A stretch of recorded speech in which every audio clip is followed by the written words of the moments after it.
क्या हो अगर पैसे के बारे में हम जो कुछ भी जानते हैं वो शायद गलत हो। चलिए पिछले दशक की सबसे ज़रूरी किताबों में से एक द साइकोलॉजी ऑफ मनी के कुछ चौंकाने वाले सच का पता लगाते हैं। ये कहानी दो लोगों की है। एक तरफ है रोनाल्ड रीड, एक चौकीदार और गैस स्टेशन अटेंडेंट, और दूसरी तरफ हैं रिचर्ड फेस्कोन, हार्वर्ड से पढ़े लिखे एक टॉप एग्जीक्यूटिव। दोनों के रास्ते एकदम अलग, लेकिन अंजाम हैरान करने वाला था। अब सवाल यह है कि इनमें से एक बहुत बड़ा करोड़पति बना और दूसरा दिवालिया हो गया। सोचिए जरा, कौन क्या था? जवाब शायद वो नहीं है जो कोई सोचेगा, और यही इस किताब के सबसे बड़े राज को खोलता है। 92 साल की उम्र में इनमें से एक शख्स ने 80 लाख डॉलर, जी हां, 80 लाख डॉलर से ज्यादा की दौलत बना ली थी। और ये है वो चौंकाने वाला सच, वो 80 लाख डॉलर चौकीदार के थे। ये उस महान विरोधाभास को सामने लाता है जिसे ये किताब हल करती है, कि पैसे के मामले में कामयाबी आपकी डिग्री पर नहीं, आपके बर्ताव पर निर्भर करती है। तो इस पहेली को सुलझाने के लिए और ये समझने के लिए कि ऐसा आखिर हुआ कैसे, हम किताब के 5 मुख्य विचारों को एक-एक करके समझेंगे। तो सबसे पहले आइए उस कहानी पर वापस चलते हैं जिसने ये सब शुरू किया। किताब का सबसे बड़ा और जरूरी संदेश यही है, पैसों के साथ सफलता कोई रॉकेट साइंस नहीं, बल्कि एक सॉफ्ट स्किल है।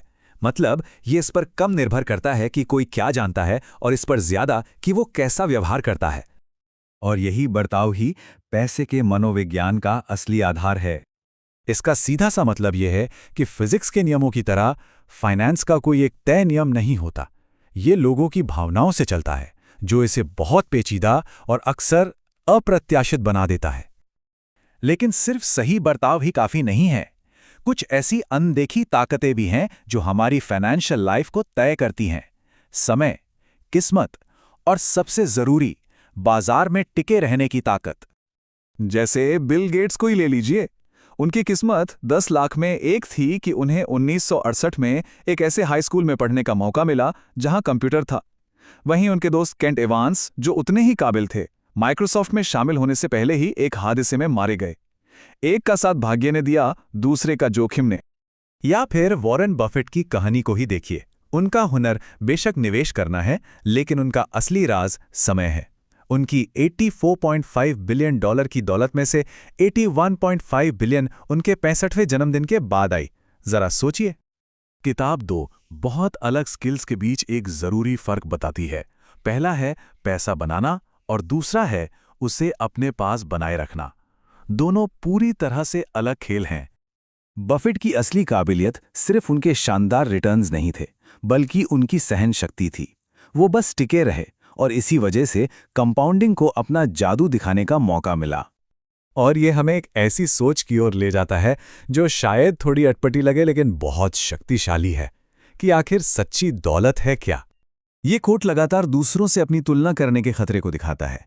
रजत गुप्ता की कहानी की तरह, जो 100 मिलियन डॉलर के मालिक थे, लेकिन और ज्यादा कमाने के लालच में अपना सब कुछ बर्बाद कर बैठे। उनके पास बहुत था, लेकिन पर्याप्त नहीं। ये हमें अमीर होने और दौलतमंद होने के बीच का एक जरूरी फर्क सिखाता है। अमीर होना आपकी आज की कमाई दिखाता है, जो अक्सर महंगी चीजों में नजर आती है।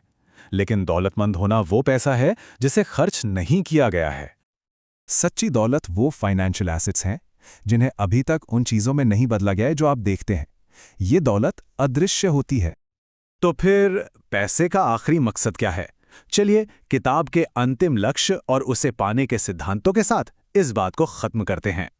किताब का तर्क है कि दौलत का सबसे बड़ा फायदा महंगी चीजें नहीं, बल्कि वो कंट्रोल है जो ये किसी को अपने समय पर देती है, अपने समय की आज़ादी।